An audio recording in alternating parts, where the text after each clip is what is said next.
SI call చేయడంతో మోపిదేవి వెళ్లిన ప్రేమ ధీరజ్ తమకు పెళ్లైన హోటల్ గది తాళాలు అడిగి అప్పటి రోజులను గుర్తు చేసుకుంటారు. పోలీసులు రావడంతో ప్రేమకు బలవంతంగా తాళి కట్టడం, ఆ తర్వాత ప్రాస్టిట్యూట్ కేసులో పోలీసులు అరెస్ట్ చేస్తామని చెప్పడంతో వేదవతి ఎంట్రీ ఇచ్చిన సంఘటనలను గుర్తు చేసుకుంటూ ఎమోషనల్ అవుతారు ధీరజ్, ప్రేమ.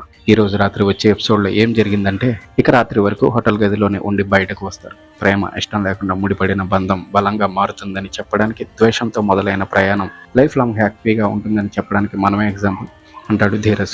అవునరా ధీరజ్, నిన్న అత్త చెప్పినట్లు ఈ మోపిదేవి అమ్మవారి సాక్షిగా ముడిపడిన మన బంధం ఎప్పటికీ ఇలాగే ఉండాలి. ఎంత పెద్ద కష్టం వచ్చినా, ఎంత పెద్ద సమస్య వచ్చినా ఒకరి చేతిని ఒకరం విడిచిపెట్టకూడదు అంటుంది ప్రేమ ఎమోషనల్గా.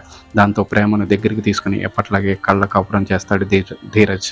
అయితే హైలైట్ ఏంటంటే, నాటి సీన్ నేటి ప్రేమ ధీరజ్లు మళ్ళీ రీక్రియేట్ చేస్తారు. ధీరజ్ గదిలోకి వెళ్ళడం, పోలీసులు రావడం, తాళి తీసి కట్టేయడం, ఇవన్నీ రీక్రియేట్ చేశారు. అప్పుడు ఆ ప్రేమ మెడలో తాళి కట్టాడు, అప్పుడు ఈ ప్రేమ మెడలో తాళి కట్టాడు ధీరజ్. సరిగ్గా అప్పట్లో ఏదైతే డ్రెస్సులతో ఉన్నారో మళ్ళీ అవే డ్రెస్సులు, చీరలతో సీన్ని చింపేశారు వేదవతి, నర్మదలు కూడా నాటి సీన్నే మళ్ళీ రీక్రియేట్ చేసి జీవించేశారు. ఈ రొమాంటిక్ ఎమోషనల్ సీన్ తర్వాత ఇద్దరు కలిసి ఇంటికి బయలుదేరతారు. ఇక ధీరజ్ ప్రేమలను వెంబడించిన భాగ్యం, ఇడ్లీ, అబ్బా అసదు సాపడం వడ, మిమ్మల్ని అట్టా జీవితాంతం కలిసి ఉండనిస్తామా, సంతోషంగా ఉండనిస్తామా ఏంటి, మీ కాపురంలో నిలువన నిప్పులు పోసేసి మీ కాపురాన్ని అడ్డంగా కూల్చేసి మిమ్మల్ని జన్మలో కలుసుకోనివ్వకుండా చేయడానికి కదా మేము ఇక్కడికి వచ్చింది అంటుంది భాగ్యం ఇడ్లీతో.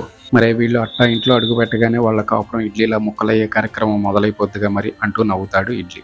వస్తున్నాం మీ కాపురం కూల్చడానికి వస్తున్నాం అంటుంది భాగ్యం. కట్ చేస్తే రాత్రంతా మోపిదేవిలోనే ఉంటారు భాగ్యం, ఇడ్లీ. హోటల్కి వచ్చేవాళ్ళు పోయేవాళ్ళు అంతా సర్దుమని పోయాక ఆ మేనేజర్ దగ్గరికి వెళ్ళి, ప్రేమ ధీరజ్ల పెళ్లి రహస్యం తెలుసుకుందాం అనుకున్నాగా, మరి గురక పెట్టి నిద్రపోతావేంటి, ఏదో అత్తవారింటికి వచ్చినట్లు అంటుంది భాగ్యం కోపంగా. అంటే వాతావరణం చల్లగా ఉంది కదా, అందరూ సాంబార్ ఇడ్లీ తిన్న తర్వాత మబ్బు వచ్చినట్లు నిద్ర వచ్చింది, కలలో నువ్వు నేను మెల్లగా కరగని అని పాట కూడా పాడుకున్నాం తెలుసా అంటాడు ఇడ్లీ. ఆ వేషాలకేం తక్కువ లేదు కానీ పద వచ్చిన పని కానిద్దామంటూ హోటల్లోకి తీసుకెళ్తుంది భాగ్యం.